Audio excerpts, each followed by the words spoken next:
is something new for me. I've never done a video like this before, but I guess everything is kind of new right now, different, and that's what I want to talk about. I am experiencing this as maybe a little bit different than some. This whole time I've just had this weird feeling of like, oh, I've been here before. Not this particular scenario, obviously, we've never experienced this, but I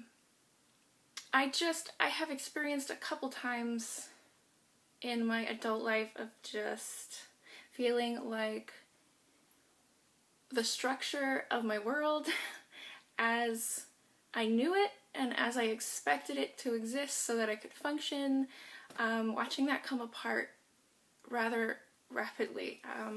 Most of the time I've been experiencing it internally, or just kind of feeling like I'm the only one experiencing it. So the odd part about this is it's happening externally now, and it feels like everybody's here with me. And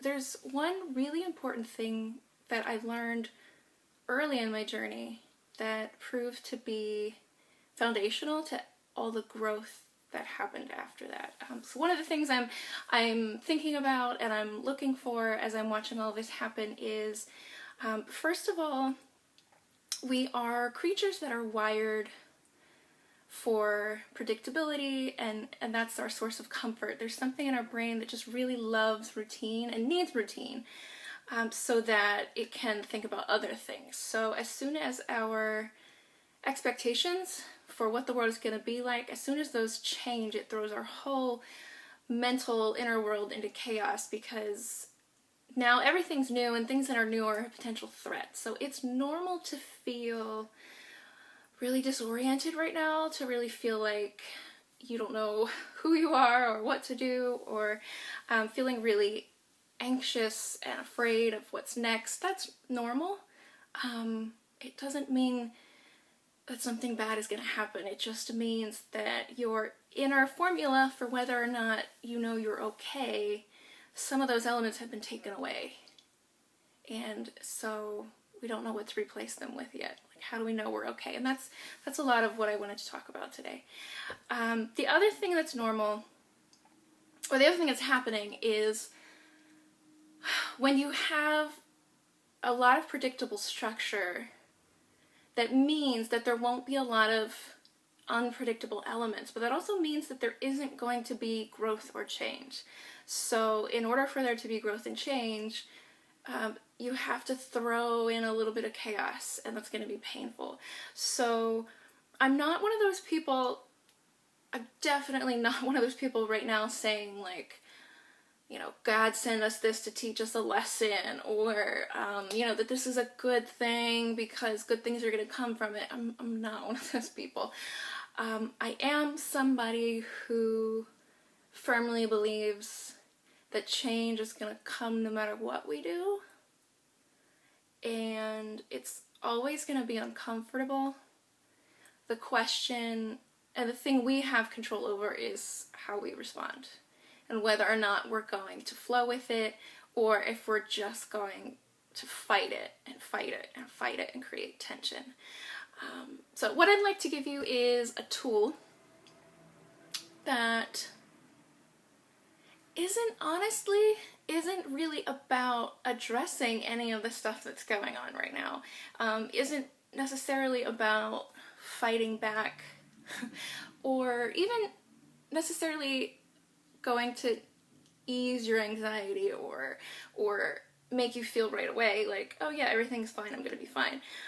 The thing I want to give you is like laying a foundation, creating an inner space where things can happen that until you've developed that space, none of that inner growth or change can happen. Essentially, it's being able to answer for yourself. How do I know that I'm okay? Because the question that's underneath every feeling we have is, am I okay? and you have storytelling mechanisms in your brain and your body, and they have developed a story over time based on the things that have happened to you and how that has felt for you. They have taught you to look for sensory experiences, and when you have them, it registers as I'm okay, and when you don't have them, it registers as I'm not okay. And the really tricky thing is, all of us, in some way, have learned to register really dysfunctional and self-abusive things as normal, therefore part of your I'm okay formula. So for everybody, like no matter what's going on in the world, but for everybody at some point in your adult life when you want to increase your sense of control over your life and minimize destructive behaviors and increase your inner peace and harmony, at some point you're gonna have to develop a way of grounding yourself with some kind of touchstone that says, like, yeah, I'm okay, even if I don't feel like I'm okay, or even if the things that helped me self-soothe and helped me give myself the feeling that I was okay, even if I wasn't. Like, what do I replace that with? And how do I push through feelings of discomfort? Because your mind and your body can only handle so much pain. There is a point at which it just shuts down and is like, we can't take anymore. So how do you increase your capacity to sit in discomfort and to know that you're okay? It's my personal practice. It's something that I have cobbled together over time, and it's really, really simple. It's just the basics of grounding and mindful meditation. And first of all, I just want to say as a disclaimer, I am not a medical health professional. I am not a trained meditation therapist of any kind. This is just my personal experience. This is something that has worked for me and has helped me. That doesn't necessarily mean it's going to work for you or help you. And that doesn't necessarily mean it's even maybe appropriate for you. If you're somebody who has experienced abuse of any kind, if you're living with complex trauma, inner work should always be handled with the utmost care and usually with professional supervision. So use your own discretion with this, but if you're unsure about whether or not it would be good for you to do this, then exercise caution and just go with your own sense of what feels safe for you. Also, as another disclaimer, as soon as I use the word meditation, I know it's like I feel a little cringe because the word meditation just, I have attachments to it that just bring this feeling of, it feels kind of holier than thou, or just like uber spiritual, and this is not that, okay? Meditation is a lot of things to a lot of people, and so are the terms of mindfulness and grounding. They can mean so many things. What I want to share is just the most basic form of what I've learned about grounding and mindfulness. So the first part is the grounding. And grounding can be a lot of things in terms of checking in with sensory experiences in your environment. Things you can see and hear and just really focusing on them, because anxiety is essentially your mind and your body are adding up your past experiences and then trying to forecast the future and try to guess what's going to happen next and whether or not you're going to be able to handle it or what you should do to prepare for it. So it's always jumping out of whatever place and time you're in right now. It's either recalling something from the past or trying to think ahead into the future, and it's dragging your body with it and causing your body to react to things that aren't actually happening here and now. So grounding is all about paying attention to the fact that where your body is, by drawing your awareness to those sensory experiences that you're having in the moment, and anchoring your mind to your body's presence to keep pulling it back into the present. Because if our mind can pull our body out of the present, we also have the capacity to pull our mind back into our body and back into the present. So the grounding part for me is literally just laying on the ground. If you see me doing this, it probably just looks like I'm taking a nap, which, if you know me, is, yeah, it sounds about right. I love a nap. Just laying on the ground. And the first thing I do is take a couple deep breaths in and through my nose. And as I'm releasing those breaths, I'm doing a body scan, which is just like paying attention to your body from your head all the way down to your toes, and just thinking through the different muscle systems and just noticing if you're holding tension, and just as you exhale, just release that tension. And paying attention to the feeling of the ground underneath you. So as you're relaxing, thinking about just going limp, also just feel the ground beneath you, and maybe even imagining that it's kind of pushing up a little bit, and just noticing that you are on a solid surface, and that solid surface is holding you. And that's just an important, it seems so basic, and it is. That's what this is so simple. It seems so basic, but it's this most basic thing that, you know, we pay attention to a lot of things because we think they matter. And then we skip over things because we think they don't matter. And what ends up happening is we forget the most basic thing that our body needs to know in order to be okay. We need to know that there's ground beneath us, and that it's not going anywhere, and that it's holding us. And so it's just taking the time to stop and notice the most basic of things that our body needs is that it's held. And you can do this if you're sitting. You can do this sitting in a chair and noticing that the chair is holding you. If you're standing, just taking a deep breath and feeling the ground under your feet. Just remembering, like, oh yes, I'm rooted. Something is holding me. There's something in our mind, in our ego, that feels like we are personally responsible for holding the whole world and keeping everything afloat. And it's really helpful for our minds and for our bodies to remember that we can be still, and that something else is holding us, and that we're okay in the present moment. The second part is the mindfulness, and this is just bringing your attention to a particular thing. So the grounding and the feeling the ground underneath you is a similar practice. The mindfulness part is paying attention to your breath. So as you're laying on the ground, also closing your eyes and breathing in through your nose. And all you're doing is paying attention to the sensory experience of breathing. Noticing how the air is cooler as you inhale and warmer as it's coming out, exhaling through your body. Noticing, this is the other reason I like to lay down, because when you lay down versus sitting, you can feel like your lungs expanding against the floor, and you get more of an exaggerated experience of your chest and your stomach rising and falling. And this is just noticing. You're not controlling your breath, you're not counting it or holding it. I often notice that I'm breathing kind of rapidly, maybe shallow, and so in that case, I'll often try to slow it down a bit and take deeper breaths, but it's really just about noticing your breath.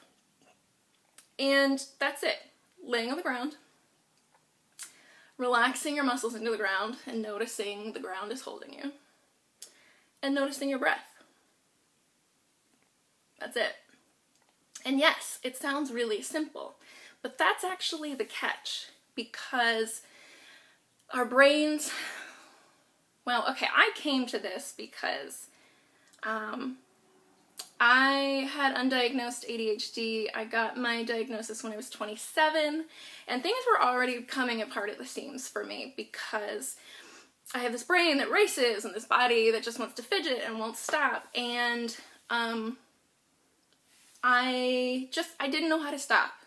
And a therapist introduced me to meditation because I needed a very literal, practical, step-by-step, somebody please show me how to stop. How to stop and how to be okay. Not just like discipline where I force myself to do something just because I'm supposed to, but like how to be in partnership with my mind and my body, and for us all to agree on how to stop and how to be okay. And so that's why I wanted to share this, because I think it's just globally helpful right now. A lot of us are, against our will, forced to sit and be at home and be more alone than we're used to. And a lot of the things we do with our time, even though we may complain about it, and even though we might grumble and say we hate it, most of the time we're trying to keep ourselves busy because it makes us feel okay. Even if we say that we're tired all the time or whatever, it makes us feel like we're okay. And when we have those things taken away, well, now what? I would suggest that this might be a time where something new could happen. You have the time to lay on the floor and breathe. Maybe try it and see what happens. I will say that it's really hard at first. So that's just a caution. If it's frustrating, then you're doing it. I don't think anybody does this and just immediately feels zen. No. When my therapist gave me the assignment of the meditation, we started with 5 minutes a day, and that would be my recommendation. Start small. This isn't a race. There's no gold stars here. 5 minutes a day, just set a timer and just do the breathing until the timer goes off. And what you'll experience is you get settled in, you do the checklist, you do the things, and then your brain starts going. Right? The simplicity is the difficulty here. The fact that you don't have much to do or think about means that your brain is like, well, I'm bored, I'm gonna go do all these other things. And it starts making grocery lists and thinking about what you're gonna do with the rest of the day. And it reminds you of that phone call that you had earlier in the day, and it just felt really awkward, and you're not sure what you should do about it. Like, should I call this person back? And it just starts running, as it normally does. And when that happens, the mindfulness is just to remember, oh yeah, my breath. Like, just come back to the breath. One of the reasons I like this practice is it gives a name and a task to doing nothing, because I have a thing in me, and I know many of us do, where it just feels like we're always supposed to be doing something, and when we're not, it feels like we're being irresponsible, or we're slacking off, or it just feels like something bad is gonna happen. Like, that's a key of anxiety. It's like, something's bad gonna happen, and I don't know what, unless I do something. I just don't know what I'm supposed to do.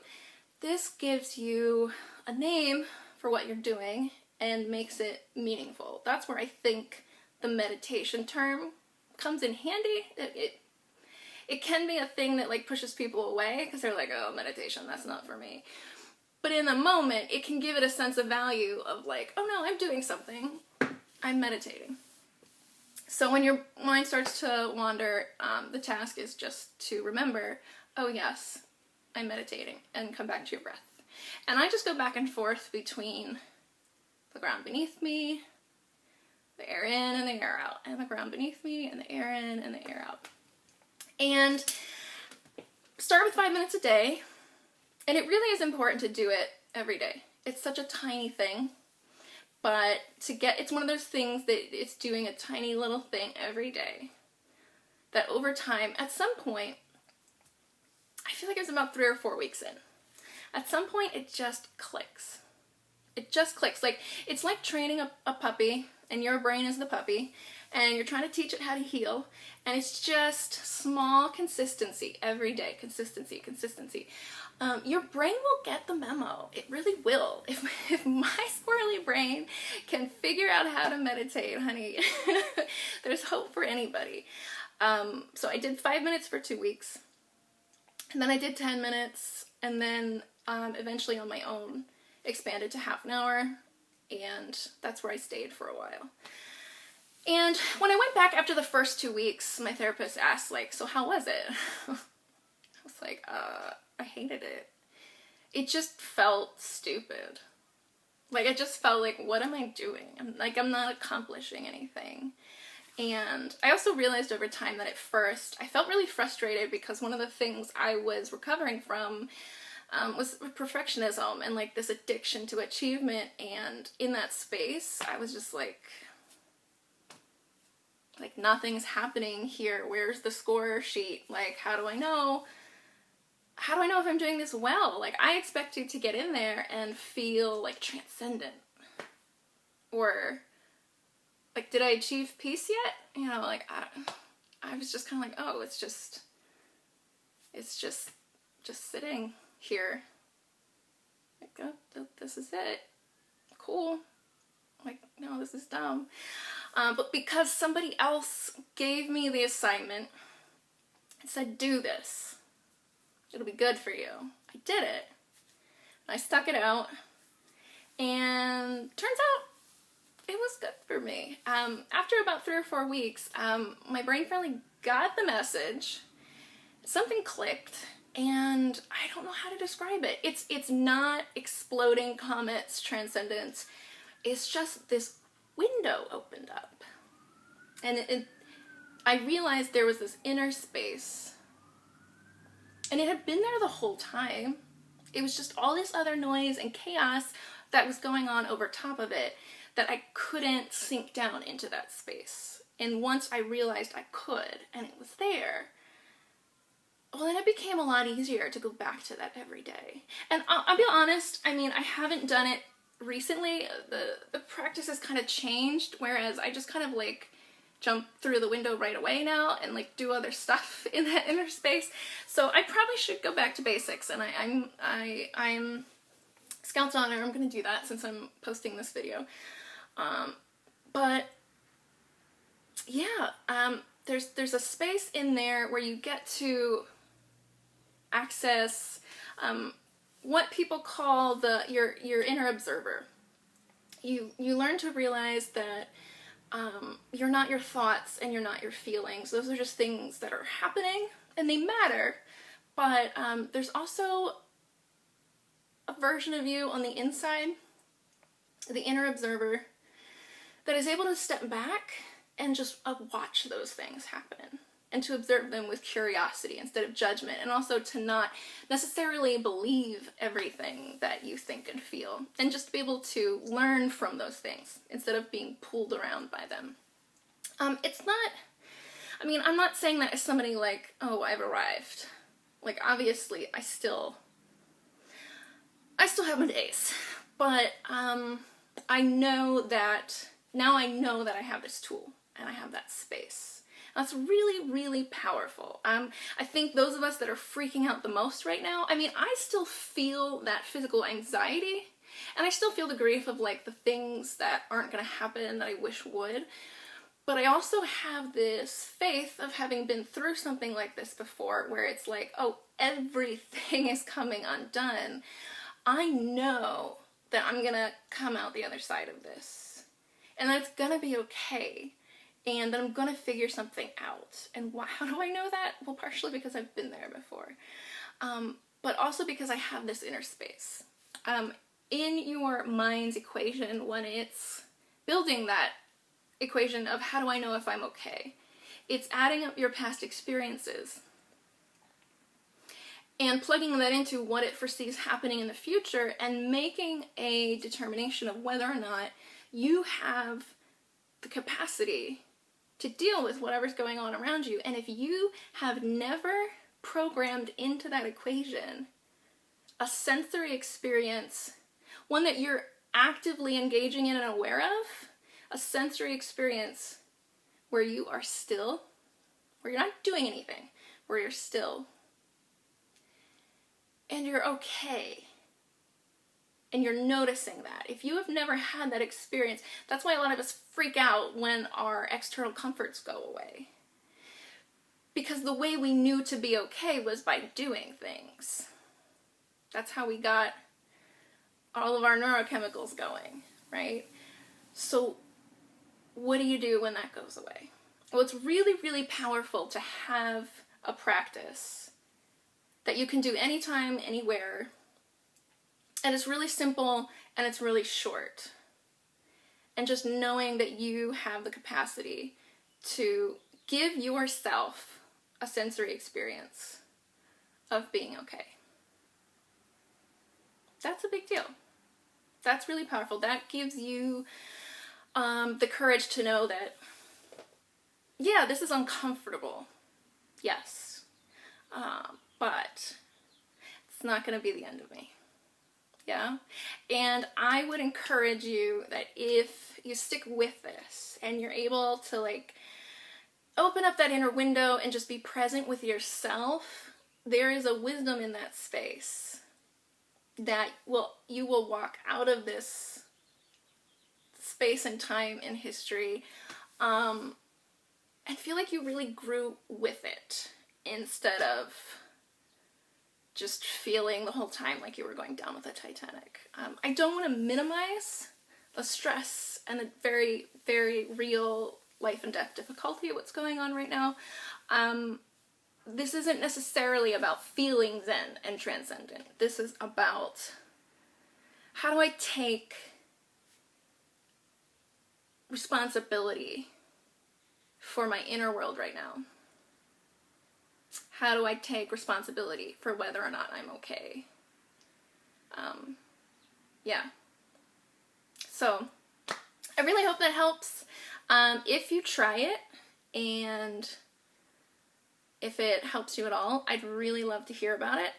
I love hearing other people's experiences, because I know